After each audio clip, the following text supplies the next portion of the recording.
ಇನ್ನು ಕೆಲವೇ ನಿಮಿಷದಲ್ಲಿ ಮೈಸೂರಿಗೆ ನರೇಂದ್ರ ಮೋದಿ ಅವರು ಬರ್ತಾರೆ. 50 ವರ್ಷ ಪೂರ್ಣಗೊಂಡಂತ ಹಿನ್ನೆಲೆಯಲ್ಲಿ ಬಂಡೀಪುರದ ಹುಲಿ ಯೋಜನೆಗೆ ಇವತ್ತಿನ ಕಾರ್ಯಕ್ರಮದಲ್ಲಿ 2022ರ ಹುಲಿ ಗಣತಿಯನ್ನ ರಿವೀಲ್ ಮಾಡ್ತಾರೆ. ಈಗ ಪ್ರತಿ 4 ವರ್ಷಗಳಿಗೊಮ್ಮೆ ಈ ಹುಲಿ ಗಣತಿಯನ್ನ ರಿವೀಲ್ ಮಾಡಲಾಗುತ್ತೆ. ಲೈವ್ ಫುಟೇಜ್ ತೋರಿಸ್ತಾ ಇದ್ದೀವಿ. ತುಂಬಾ ಜನರಿಗೆ ನಿರೀಕ್ಷೆಗಳು, ಕುತೂಹಲ ಇದ್ದಿದ್ದು ಪ್ರಾಣಿಗಳ ಜೊತೆಯಲ್ಲಿ ಯಾವ ತರ ನರೇಂದ್ರ ಮೋದಿ ಅವರು ಅಲ್ಲಿ ಸಫಾರಿ ಸಂದರ್ಭದಲ್ಲಿ ಇರ್ತಾರೆ ಅದನ್ನ ನೋಡ್ಬೇಕಲ್ಲ ಅಂತ ಹೇಳಿ.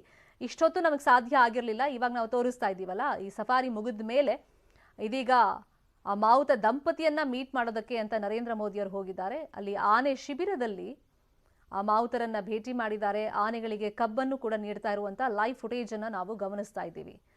ಈಗ ಮಧುಮಲೈನಲ್ಲಿ ತೆರಳಿದ್ದಾರೆ ನರೇಂದ್ರ ಮೋದಿ ಅವರು. ಸೊ ಅಲ್ಲಿ ಕೆಕ್ಕನಹಳ್ಳ ಆ ಗ್ರಾಮದಲ್ಲಿ ಇದ್ದಾರೆ. ಇನ್ನು ವೈಜ್ಞಾನಿಕವಾಗಿ ಪ್ರತಿ 4 ವರ್ಷಗಳಿಗೊಮ್ಮೆ ನಮ್ಮ ದೇಶದಲ್ಲಿ ಆ ಹುಲಿಗಳ ಸಂಖ್ಯೆಯನ್ನ ಅಂದ್ರೆ ಹುಲಿ ಗಣತಿಯನ್ನ ನಡೆಸಲಾಗುತ್ತೆ. ಆ ಸಂಖ್ಯೆಗಳನ್ನು ಕೂಡ ಬಹಿರಂಗಪಡಿಸಲಾಗುತ್ತೆ. 2018ರಲ್ಲಿ ನಾನು ಆಗ್ಲೇ ಹೇಳ್ತಾ ಇದ್ನಲ್ಲ, 526 ಹುಲಿಗಳನ್ನ ಹೊಂದಿ ಮಧ್ಯಪ್ರದೇಶ ಪ್ರಥಮ ಸ್ಥಾನದಲ್ಲಿತ್ತು. ಇನ್ನು ಕರ್ನಾಟಕ 524 ಹುಲಿಗಳನ್ನ ಹೊಂದಿತ್ತು 2018ರ ಪ್ರಕಾರ. ಅದು ಸೆಕೆಂಡ್ ಪ್ಲೇಸ್ ಅಲ್ಲಿ ಇತ್ತು. ಬಟ್ ತದನಂತರ ಕಾಲಕ್ರಮೇಣ ಜನನ ಮತ್ತೆ ಮರಣ ಆ ಪ್ರಮಾಣವನ್ನು ಆಧರಿಸಿ ನೋಡೋದಾದ್ರೆ ಮಧ್ಯಪ್ರದೇಶದಲ್ಲಿ 2018ರ ನಂತರ ಇಲ್ಲಿ ತನಕ 34 ಹುಲಿಗಳು ಸಾವನ್ನಪ್ಪಿವೆ. ಕರ್ನಾಟಕದಲ್ಲಿ 15 ಹುಲಿಗಳು ಸಾವನ್ನಪ್ಪಿರೋದ್ರಿಂದ ಈಗ ಕರ್ನಾಟಕದಲ್ಲಿ ಅತಿ ಹೆಚ್ಚು ಹುಲಿಗಳು ಇವೆ. ಹಾಗಾಗಿ ಕರ್ನಾಟಕವನ್ನ ನಂಬರ್ 1 ಅಂತ ಘೋಷಣೆ ಮಾಡೋ ಎಲ್ಲ ನಿರೀಕ್ಷೆಗಳು ಸದ್ಯಕ್ಕೆ ಇರೋದ್ರಿಂದ ಒಂದು ಖುಷಿಯ ಸಂಗತಿ ಇದು ನಮಗೆ. ಮತ್ತೆ ಇಲ್ಲೊಂದಿಷ್ಟು ಸವಾಲುಗಳು ಕೂಡ ಅಫ್ಕೋರ್ಸ್ ಇದೆ. ವನ್ಯಜೀವಿ ತಜ್ಞರು, ಪರಿಸರವಾದಿಗಳು, ಪರಿಸರ ತಜ್ಞರು ಹೇಳೋ ಪ್ರಕಾರ ಇಲ್ಲಿ ಅರಣ್ಯ ಪ್ರದೇಶವನ್ನ ಯಾವುದೇ ಕಾರಣಕ್ಕೂ ಆ ಫಾರೆಸ್ಟ್ ಅಮೆಂಡ್ಮೆಂಟ್ ಬಿಲ್ 2023ರಲ್ಲಿ ಮಂಡಿಸೋಕೆ ಹೊರಟಿದ್ದಾರಲ್ಲ, ಅದಕ್ಕೆ ತಡೆಯನ್ನ ಒಡ್ಬೇಕು. ರಿಸರ್ವ್ ಫಾರೆಸ್ಟ್ ಅಲ್ಲಿ ಯಾವುದೇ ಕಾರಣಕ್ಕೂ ಮೈನಿಂಗ್ ಸೇರಿದಂತೆ ಬೇರೆ ಬೇರೆ ಕಮರ್ಷಿಯಲ್ ಆಕ್ಟಿವಿಟೀಸ್ ಅಂದ್ರೆ ಪ್ರಭಾವ ಇರೋರು ಅಲ್ಲಿ ರೆಸಾರ್ಟ್ಗಳನ್ನ ಮಾಡೋದು ಅಥವಾ ಬೇರೆ ಬೇರೆ ರೀತಿ ಕಮರ್ಷಿಯಲ್ ಆಕ್ಟಿವಿಟೀಸ್ ಮಾಡೋದಕ್ಕೆ ಏನೋ ಪ್ರಭಾವ ಬೀರಿ ಅವಕಾಶಗಳನ್ನ ತರೋದು, ಇದಕ್ಕೆಲ್ಲ ಕಡಿವಾಣವನ್ನ ಹಾಕಬೇಕಾಗುತ್ತೆ. ಮತ್ತೆ ಪಶ್ಚಿಮ ಘಟ್ಟ ಪ್ರದೇಶವನ್ನ ನಾವು ಉಳಿಸಬೇಕಾಗುತ್ತೆ. ಅದರ ಜೊತೆಯಲ್ಲಿ ಮಲೆ ಮಹದೇಶ್ವರ ಬೆಟ್ಟವನ್ನು ಕೂಡ ಹುಲಿ ಸಂರಕ್ಷಿತ ಅರಣ್ಯ ಪ್ರದೇಶ ಅಂತ ಘೋಷಣೆ ಮಾಡಿದ್ರೆ ಅದರ ಸಂತತಿಯನ್ನ ಮತ್ತಷ್ಟು ಜಾಸ್ತಿ ಮಾಡೋದಕ್ಕೆ ಸಾಧ್ಯವಾಗುತ್ತೆ. ಕಾರಣ ಈಗ ಬಂಡೀಪುರದಲ್ಲಿ ಯಾಕೆ ಜಾಸ್ತಿ ಇದೆ ಹುಲಿ ಸಂತತಿ ಅಂದ್ರೆ ಅದೊಂಥರ ದ್ವೀಪ ತರ ಇದೆ, ಮತ್ತೆಲ್ಲ ಇಂಟರ್ ಕನೆಕ್ಟೆಡ್ ಇದೆ. ಯಾಕಂದ್ರೆ ಮಲೆ ಮಹದೇಶ್ವರ ಬೆಟ್ಟ ಇರ್ಬೋದು, ಜೊತೆಗೆ ಮಧುಮಲೈ ಇರ್ಬೋದು, ಅಥವಾ ಕೇರಳದ ವಯನಾಡ್ ಇರ್ಬೋದು, ಹೀಗೆ ಅರಣ್ಯ ಪ್ರದೇಶಕ್ಕೆ ಇಂಟರ್ ಕನೆಕ್ಟೆಡ್ ಇರೋದ್ರಿಂದಲೇ ಅದರ ಟೆರಿಟರಿ ಅಂದ್ರೆ ಆ ಒಂದು ವ್ಯಾಪ್ತಿ ಏನಿದೆ ಜಾಸ್ತಿ ಮಾಡ್ಕೊಂಡು ಹೋಗಕ್ ಸಾಧ್ಯ ಆಗುತ್ತೆ ಹುಲಿಗಳ ಸಂತತಿ. ಮತ್ತೆ ಅದಕ್ಕೆ ತನ್ನದೇ ಆದಂತ ಒಂದು ವಿಸ್ತೀರ್ಣದಲ್ಲಿ ಓಡಾಡಕ್ಕೂ ಅವಕಾಶಗಳಿರೋದ್ರಿಂದ ಅದು ಜಾಸ್ತಿ ಇದೆ ಅಂತ. ಈಗ ನರೇಂದ್ರ ಮೋದಿ ಅವರು ಇವತ್ತಿನ ಮೈಸೂರಿನ ಕಾರ್ಯಕ್ರಮದಲ್ಲಿ ಕೇವಲ ಹುಲಿ ಗಣತಿಯನ್ನಷ್ಟೇ ರಿಲೀಸ್ ಮಾಡೋದಲ್ಲ, ಅಮೃತಕಾಲ ನೀಲನಕ್ಷೆ ಇದಂದ್ರೆ ಈಗ ಹುಲಿ ಸಂರಕ್ಷಣೆಗಾಗಿ ಸರ್ಕಾರ ಒಂದು ದೃಷ್ಟಿಕೋನವನ್ನ ಇಟ್ಕೊಂಡಿದೆ. ಆ ದೃಷ್ಟಿಕೋನಗಳನ್ನು ಕೂಡ ವಿವರಿಸ್ತಾರೆ ಅನ್ನೋ ನಿರೀಕ್ಷೆಗಳಿದೆ. ಇದ್ರ ಜೊತೆಯಲ್ಲಿ ಕಾಡಿಗೆ ಬೆಂಕಿ ಬಿದ್ದಾಗ ಏನೋ ಹೊಸ ಹೊಸ ತಂತ್ರಜ್ಞಾನಗಳನ್ನ ಯೂಸ್ ಮಾಡಿ ನಾವು ನಂದಿಸೋ ಕೆಲಸವನ್ನ ಮಾಡ್ತಾ ಇದೀವಿ ಅಂತ ಹೇಳಿದ್ರು ಕೂಡ ಅದು ಎಷ್ಟರ ಮಟ್ಟಿಗೆ ಸಾಕಾರಗೊಳ್ತಾ ಇದೆ, ಕಾರ್ಯಾಚರಣೆಯಲ್ಲಿದೆ, ಅದು ಕೂಡ ಇಂಪಾರ್ಟೆಂಟ್ ಆಗುತ್ತೆ. ಅದ್ರ ಜೊತೆಯಲ್ಲಿ ಅರಣ್ಯ ರಕ್ಷಕರಿಗೆ ಉತ್ತಮ ಗುಣಮಟ್ಟದ ಶಸ್ತ್ರಾಸ್ತ್ರಗಳನ್ನ ಪೂರೈಕೆ ಮಾಡಬೇಕಾಗುತ್ತೆ, ಅದು ಕೂಡ ಆ ಕೆಲಸ ಚಾಲ್ತಿಯಲ್ಲಿದೆ ಅಂತ ಹೇಳ್ತಾ ಇದ್ದಾರೆ.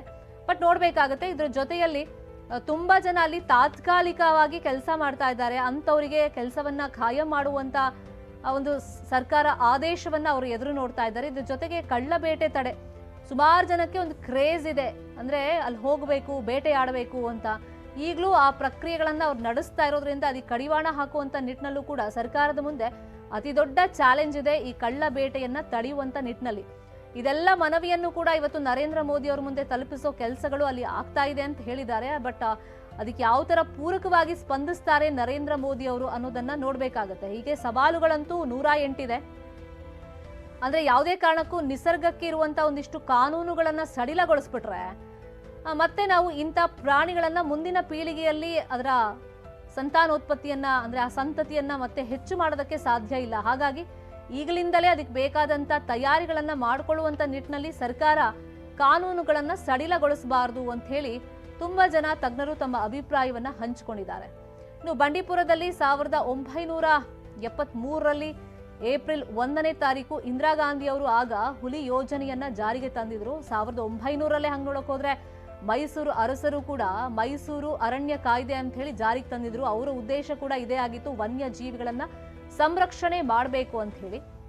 ಕಾಲ ಕಾಲಕ್ಕೆ ಬಂದಂತ ಸರ್ಕಾರಗಳು ಕೂಡ ಈ ಹುಲಿ ಯೋಜನೆ ಮೇಲೆ ಬಜೆಟ್ನಲ್ಲೂ ಕೂಡ ಒಂದಿಷ್ಟು ಹಣವನ್ನ ಮೀಸಲಿಟ್ಟು ಅದರ ಸಂತಾನೋತ್ಪತ್ತಿಗೆ ಅಂದ್ರೆ ಅದರ ಸಂತತಿ ಅಭಿವೃದ್ಧಿ ಮಾಡುವಂತ ನಿಟ್ಟಿನಲ್ಲೂ ಕೂಡ ಗಮನವನ್ನ ಹರಿಸಿವೆ, ಇಲ್ಲ ಅಂತಲ್ಲ. ಆದ್ರೆ ಒಂದಿಷ್ಟು ಸವಾಲುಗಳು ಕೂಡ ಇಲ್ಲಿದೆ. ಅಭಿವೃದ್ಧಿ ಅನ್ನೋ ನೆಪದಲ್ಲಿ, ಅಭಿವೃದ್ಧಿ ಅನ್ನೋ ಹೆಸರಲ್ಲಿ ಈ ಕಾನೂನುಗಳನ್ನ ಸಡಿಲಿಕೆ ಮಾಡ್ತಾ ಹೋದ್ರೆ ಅದು ಕಷ್ಟ ಆಗುತ್ತೆ.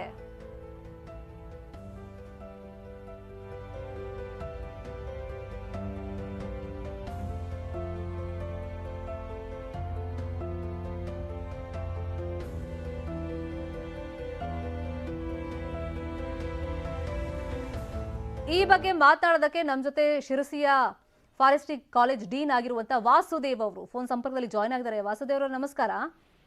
ನಮಸ್ಕಾರ ಮೇಡಮ್. ಸವಾಲುಗಳ ಬಗ್ಗೆ ಆಗ್ಲೇ ಹೇಳ್ತಾ ಇದ್ದೆ ಸರ್. ಒಂದು ಖುಷಿ ವಿಷಯ ಹೌದು, ಕರ್ನಾಟಕ ಇವತ್ತು 2022ರ ಹುಲಿಗಣತಿ ಪ್ರಕಾರ ನಂಬರ್ 1 ಸ್ಥಾನದಲ್ಲಿ ಇರಬಹುದು. ಅದನ್ನು ಅಧಿಕೃತವಾಗಿ ನರೇಂದ್ರ ಮೋದಿ ಅವರು ಘೋಷಣೆ ಮಾಡೋಕ್ಕೆ ಕೌಂಟ್ ಡೌನ್ ಸ್ಟಾರ್ಟ್ ಆಗಿದೆ.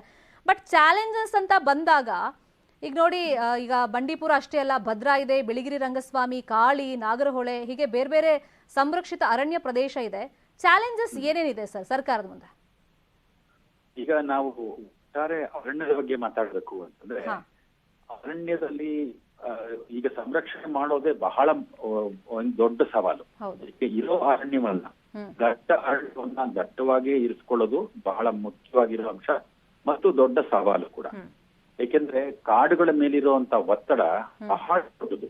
ಅದಕ್ಕೆ ನಮ್ಮ ಜನಜೀವನ ಇರಬಹುದು, ಅಥವಾ ಡೆವಲಪ್ಮೆಂಟಲ್ ಪ್ರಾಜೆಕ್ಟ್ ಗಳಿಂದ ಇರಬಹುದು, ಅಥವಾ ಬೇರೆ ಬೇರೆ ಕಾರಣಗಳಿಂದ ಇರಬಹುದು, ಕಾಡಿನ ನಾಶ ಅವ್ಯಾಹತವಾಗಿ ನಡೀತಾ ಇದೆ. ಇದರ ಜೊತೆಗೆ ನಮಗೆ ಜಾಗತಿಕವಾಗಿ ಆಗ್ತಾ ಇರುವಂತ ವಾತಾವರಣದ ಮೇಲಿನ ಬದಲಾವಣೆ, ಇದು ಕ್ಲೈಮೇಟ್ ಚೇಂಜ್ ಎಫೆಕ್ಟ್ ಅಂತ ಏನ್ ಕರಿತೀವಿ, ಅದು ಕೂಡ ಬಹಳ ದೊಡ್ಡ ಒಂದು ಚಾಲೆಂಜ್. ಯಾಕೆಂತಂದ್ರೆ ಕಾಡಿನ ಬೆಂಕಿ ನೀವು ನೋಡಿರ್ಬೋದು, ಈ ಸತಿ ನಮ್ಮ ಉತ್ತರ ಕನ್ನಡ ಜಿಲ್ಲೆಯಲ್ಲಿ ಕಳೆದ ಸುಮಾರು 30-40 ವರ್ಷಗಳಲ್ಲಿ ಕಂಡು ಕೇಳರಿಯದಂತ ಸ್ಥಿತಿಯಲ್ಲಿ ಅಷ್ಟು ದೊಡ್ಡ ಪ್ರಮಾಣದಲ್ಲಿ ಕಾಡಿನ ಬೆಂಕಿ ಬಿತ್ತು. ಈ ಒಂದು ವಾರದಲ್ಲಿ ಸ್ವಲ್ಪ ಮಳೆ ಬಿದ್ದಿದ್ದಕ್ಕೆ ಅದು ತಣ್ಣಗಾಯ್ತು. ಅದೇ ರೀತಿ ಬೇರೆ ಬೇರೆ ಕಾರಣಗಳಿಂದ ನಮಗೆ ನದಿಗಳು ಒಣಗುವಂಥದ್ದು ಅಥವಾ ಕಾಡಿನ ಮರಗಳು ಸಾಯುವ. ಇವತ್ತಿನ ಸಂವಾದದಲ್ಲಿ ನೀವು ಪಾಲ್ಗೊಂಡಿದ್ರಿ ಅಲ್ವಾ, ನರೇಂದ್ರ ಮೋದಿ ಅವರ ಜೊತೆ ಸಂವಾದ ನಡೆದಾಗ? ಇಲ್ಲ, ನಾನು ಸಂವಾದದಲ್ಲಿ ಇಲ್ಲ, ಭಾಗವಹಿಸಿರ್ಲಿಲ್ಲ. ಹೇಳಿ ಸರ್, ಕಾಡಿಗೆ ಬೆಂಕಿ ಬಿದ್ದಂತ ಸಂದರ್ಭದಲ್ಲಿ ಮತ್ತೆ ಅಧಿಕಾರಿಗಳು ಹೇಳ್ತಾರೆ, ಈಗ ನೀವು ಕಾಡ್ಗಿಚ್ಚು ಅಂದ್ರೆ ಈಗ ಕಾಡ್ಗಿಚ್ಚು ಅಕಸ್ಮಾತ್ ಆಗಿ ಬಿದ್ದಿದ್ಯೋ ಅಥವಾ ಕಾಡಂಚಿನ ಜನ ಸರ್ಕಾರದ ಮೇಲೆ ನಮ್ಗೆ ಒತ್ತಡ ಹಾಕ್ತಾರೆ ಅಂತ ಹೇಳಿ ಉದ್ದೇಶಪೂರ್ವಕವಾಗಿ ಬೆಂಕಿ ಹಚ್ಚುತ್ತಾರೋ ಗೊತ್ತಿಲ್ಲ. ಆದ್ರೆ ಹೊಸ ಹೊಸ ತಂತ್ರಜ್ಞಾನ ಯೂಸ್ ಮಾಡಿ ನಾವು ಅದನ್ನ ನಂದಿಸೋ ಕೆಲಸ ಎಲ್ಲ ಮಾಡ್ತಾ ಇದೀವಿ ಅಂತ ಹೇಳ್ತಿದ್ದಾರೆ. ಅದು ನಿಜವಾಗ್ಲೂ ಇಂಪ್ಲಿಮೆಂಟ್ ಆಗಿದೆಯಾ ಪ್ರಾಕ್ಟಿಕಲಿ? ಈಗ ನಾವು ಹೊಸ ಹೊಸ ಟೆಕ್ನಿಕ್ ಗಳನ್ನು ಉಪಯೋಗ ಮಾಡಬಹುದು, ಆದ್ರೆ scale in which it has to be applied. ಈಗೇನಂತಂದ್ರೆ, ಈಗ ನಮ್ಮ ಒಂದು ಮೈಸೂರಿನ ಅರ್ಧ ಜನ ಜನಸಂಖ್ಯೆ ಬಂದು ಅದನ್ನ ಕಾಡಿನ ನಂದಿಸುವಂತ ಪರಿಸ್ಥಿತಿ ಇದ್ರಷ್ಟೇನೆ ಅದು ಕಂಟ್ರೋಲ್ ಆಗುತ್ತೆ ಅಲ್ವಾ? ಸೊ ಹಾಗಾಗಿ scale at which it has to be control in a small time, ಒಂದು ಟೈಮ್ ವಿಂಡೋ ತುಂಬಾ ಕಡಿಮೆ ಸಿಕ್ಕತ್ತೆ ನಮ್ಗೆ.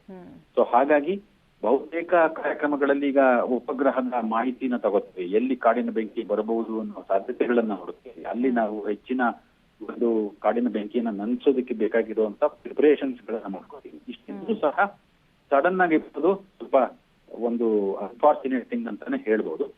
ಇದಕ್ಕೆ ನಮ್ಮ ಕಾಡುಗಳಲ್ಲಿರುವಂತ ವೈವಿಧ್ಯತೆ ಏನಿದೆ ಅತಿ ದೊಡ್ಡ ಪ್ರಮಾಣದಲ್ಲಿ ಇರೋದಕ್ಕೆ ಒಂದು ರಿಜುವಿನೇಷನ್ ಕೆಪಾಸಿಟಿ ನಮ್ಮ ಕಾಡುಗಳಲ್ಲಿರುತ್ತೆ.